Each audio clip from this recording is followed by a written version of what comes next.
तो आज हमारे साथ हैं जसराना विधानसभा से प्रत्याशी आम आदमी पार्टी से।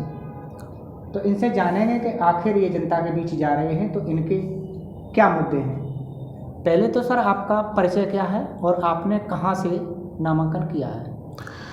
आपका बहुत बहुत धन्यवाद आपके चैनल में जो आपने मुझे इनवाइट किया और मैं आया, और आपके साथ में जुड़े सभी साथियों से मेरा प्यार भरा नमस्कार। मैंने जसराना विधानसभा से आम आदमी पार्टी के प्रत्याशी के रूप में नामांकन किया है और मैं जसराना विधानसभा के अंदर गांव मधीपुर का निवासी हूं, ब्लॉक एका से। मेरा नाम अमित यादव है। तो आपको अचानक राजनीति में आने का क्या उद्देश्य है? देखिए, हमारा एक आम आदमी पार्टी का संगठन है जी। हम संगठन से जुड़े हुए व्यक्ति हैं। जब हम आईआईटी की तैयारी कर रहे थे 2013 में, उस समय पूरे देश में अन्ना आंदोलन चल रहा था। जी। अन्ना आंदोलन में हमें कुछ समझ में आया तो हमने उसका समर्थन किया और हम उसमें कूद पड़े। वहाँ पे माननीय केजरीवाल जी भी उस अन्ना आंदोलन की अच्छी तरह से भूमिका निभा रहे थे। वो एक जनहित था, हर व्यक्ति के लिए लाभदायक आंदोलन था, तो हम भी उस आंदोलन में आ गए। समय बढ़ता चला गया, मैंने पढ़ाई की, आईआईटी कंप्लीट की, पास आउट हुआ आईआईटी में।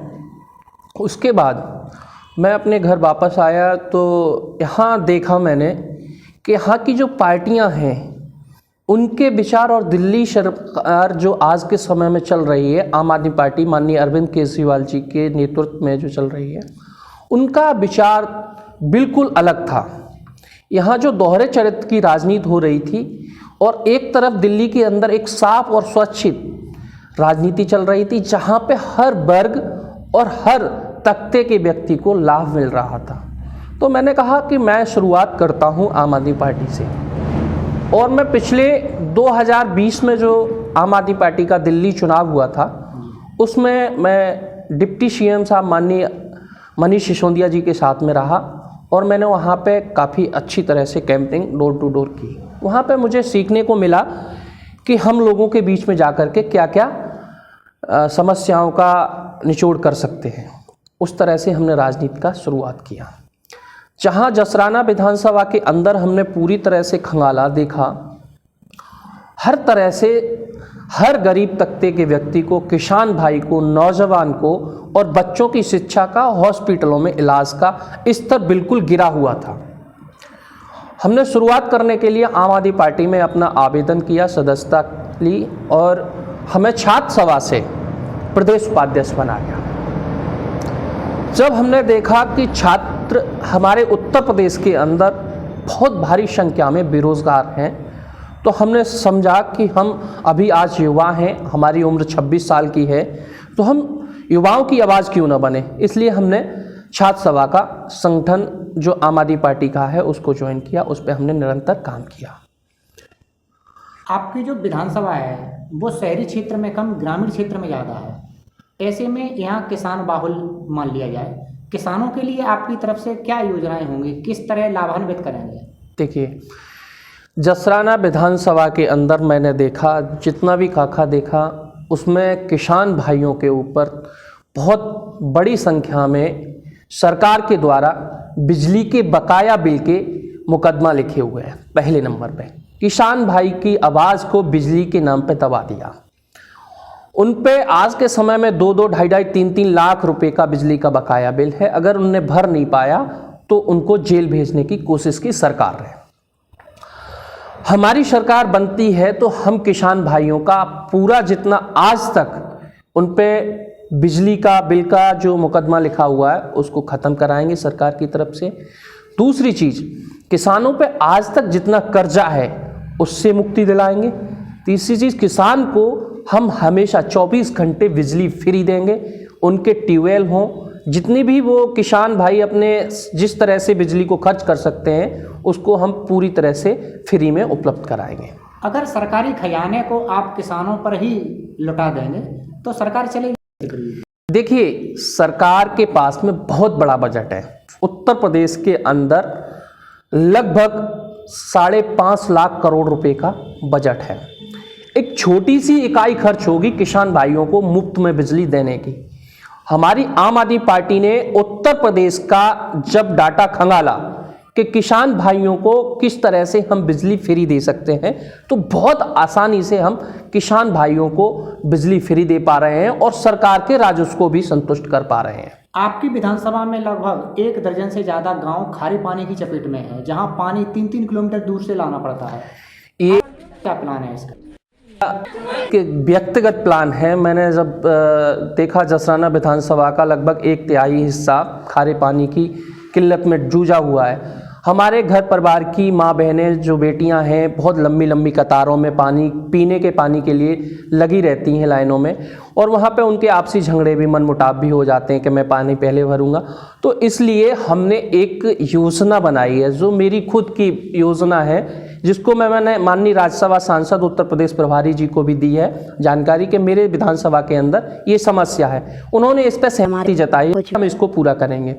उसका डाटा ये है कि हम जो मीठे पानी की सुविधाएं तो की गई हैं लगभग बहुत दूरी पे हैं, उनमें हम एक संशोधन करेंगे। हमारी सरकार बनती है तो हम प्रति घर 500 लीटर की टंकी पहुंचाने का काम करेंगे, जिसकी बाई पाइपलाइन उनके घर पे गांव से बाहर जो कनेक्शन है उनसे उनके डोर टू डोर पानी का कनेक्शन करके उनको फ्री में पानी उपलब्ध कराने का काम करेंगे। शिक्षा को लेकर आपका क्या प्लान? देखिए, शिक्षा का स्तर तो आप देख ही रहे होंगे, आए दिनों शिक्षा का जो पिछली 2 सरकारें देख लीजिएगा आप, शिक्षा में पहले के समय में जो सरकारें रहीं उनसे बात की जाए, वहाँ से शुरुआत हुई, शिक्षा नकल के बेस पे कर दी। दूसरी चीज़, शिक्षा में छोटे बच्चे जब से घर से पैदा होते हैं उनको शिक्षा में कम नमक रोटी में ज़्यादा विश्वास देती है सरकार, उनको भोजन ज़्यादा में विश्वास रख रही है, उनको ना कि शिक्षा दिलाने में। आपने देखा होगा पिछली सरकार में और ये मौजूदा सरकार में ये राशन पानी की इन्होंने व्यवस्था की, लेकिन बच्चों को शिक्षा की व्यवस्था इन्होंने अच्छी नहीं की। दिल्ली के अंदर आप चले जाइए, किसी भी सरकारी स्कूल में चले जाइए, छोटे से छोटे बच्चे को इतनी बेहतरीन शिक्षा मिल रही है कि वो बच्चा खुद में अपना इंटरव्यू इंग्लिश में भी दे देता है। अगर कोई इंट्रोडक्शन लेता है तो वहाँ LKG का भी बच्चा आपको अच्छी तरह से बात करता पढ़ाई दिखाई देगा। नहीं, लेकिन विपक्ष का आरोप ये है कि कुछ ही विद्यालय ऐसे हैं।